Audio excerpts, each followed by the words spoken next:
Hello, it's Tuesday, the 25th of October, and you're watching The Big Story with me, Chiao Suen. Subscribe to the Straits Times channel to stay up to date with our live news updates. Now, if you've been waiting for the Pfizer bivalent vaccine to become available here, you won't have to wait much longer. Singapore's Health Sciences Authority has given its approval for the vaccine's use here. This vaccine, for those aged 12 and above, is an updated version of the original Pfizer vaccine and comprises 2 mRNA components, 15 micrograms targeting the original COVID-19 strain and 15 micrograms targeting the Omicron BA.4 and BA.5 variants. Official recommendations on the use of this booster vaccine will be issued by the Expert Committee on COVID-19 Vaccination and the Ministry of Health when ready. Now, some of them cried, but most took it all in stride. For the first time in Singapore, young children under 5 years old received their COVID-19 vaccinations today. Parents and guardians who had registered their children were among the first in line for the vaccine this morning.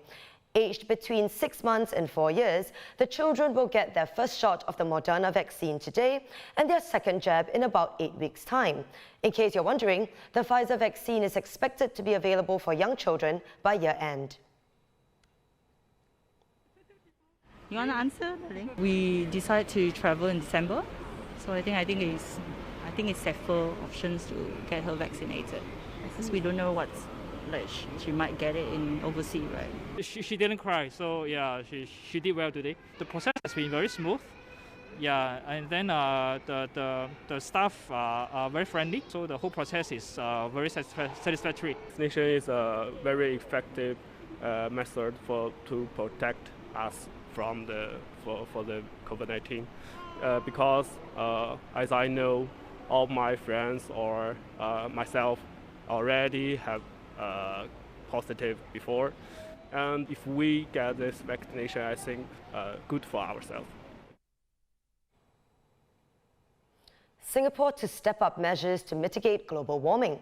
Today, we have set the ambitious goal of having Singapore's greenhouse gas emissions to reach net zero by 2050.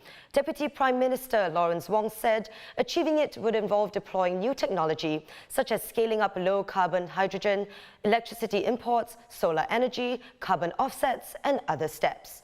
Singapore has also begun research and development on low-carbon hydrogen, which could potentially supply up to half of Singapore's power needs by 2050. Joining us now is Melissa Low, Research Fellow at the National University of Singapore's Centre for Nature-Based Climate Solutions. Thanks for joining us today, Melissa. So Singapore has just announced a redoubling of efforts to reduce greenhouse gas emissions. DPM Lawrence Wong said today that we will aim to achieve net zero emissions by 2050, but considered that it is a stretch target. In your opinion, is this attainable, and what will it take for us to get there? Thank you, Suen. In Glasgow last year, countries were called on to revisit and strengthen their 2030 emissions targets by the end of 2022, 3 years ahead of the original 2025 timeline for ramping up their climate ambition. So what this means is that countries, including Singapore, are expected to step up their efforts to reduce emissions by submitting stronger climate targets for 2030. But since 2021, last year, November, only 20 countries, including the COP27 hosts, Egypt, Australia, Indonesia, and India, have come forward with new or updated climate pledges. So it's very encouraging that Singapore has now announced a strengthened NDC of peaking at 60 million tonnes of CO2 equivalent instead of at 65 million tonnes of CO2 equivalent by 2030. And I hope to see the NDC being officially deposited with the NDC registry ahead of COP27, which would put Singapore in a very good and credible position to negotiate with other parties as we get to Sharm el-Sheikh in Egypt very shortly. And in terms of how we can get there, I think we really need to ramp up climate education in Singapore by taking coordinated steps at the national level across all institutes of higher learning. And we need to assemble a Singaporean core of leaders in science and education to support and advise the government in implementing not only the Singapore Green Plan 2030, but also our newly strengthened nationally determined contribution and net zero target by 2050. So the DPM also announced that low-carbon hydrogen could be a potential pathway for Singapore to achieve this 2050 goal, and that research and development is already underway into some of the technology and infrastructure required. So actually, what exactly is low-carbon hydrogen?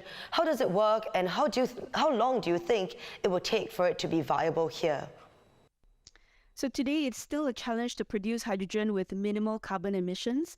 Basically, you need electricity to perform electrolysis to separate hydrogen from oxygen in water, which is H2O. And the electricity that is predominantly used comes from fossil fuels, namely natural gas, which means that there is still a carbon penalty for producing hydrogen, and therefore this is called grey hydrogen. And today, most of the hydrogen in the market is consumed by industrial processes such as oil refining and the production of ammonia, methanol, and steel.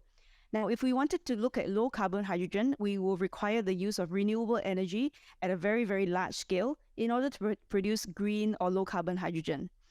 Indeed, if there is carbon capture and storage attached to the production of grey hydrogen, you might call this blue hydrogen. I know there are a lot of colors involved in the hydrogen spectrum.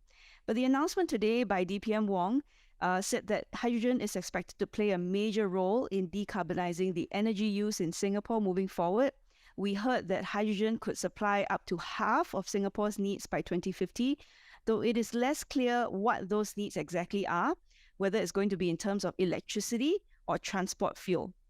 What DPM Wong did highlight was that the maritime and aviation sectors could be possible users of hydrogen-derived fuels, but he did not elaborate on how soon such fuels will be deployed or whether the sectors themselves will be ready to adopt such fuels. And we also heard that Singaporeans may have access to electricity generated from low-carbon hydrogen from 2027 onwards, though I think that perhaps the success of uptake may be determined by the price point of hydrogen compared with other green electricity offerings such as solar.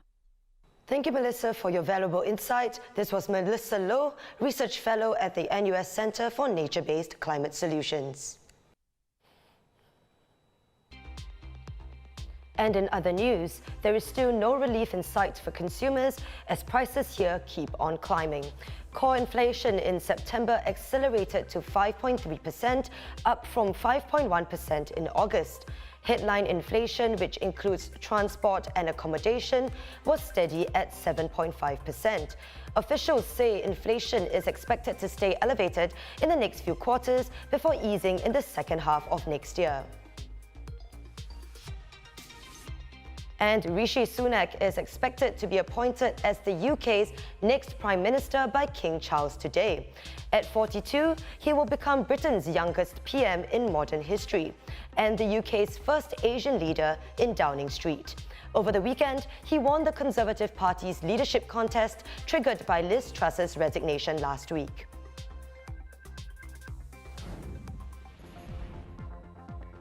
And those are our top stories for today. Visit straitstimes.com for more news and our YouTube channel for more videos. Subscribe by hitting the red button below. I'm Chelsea Wen, and I'll see you tomorrow on The Big Story.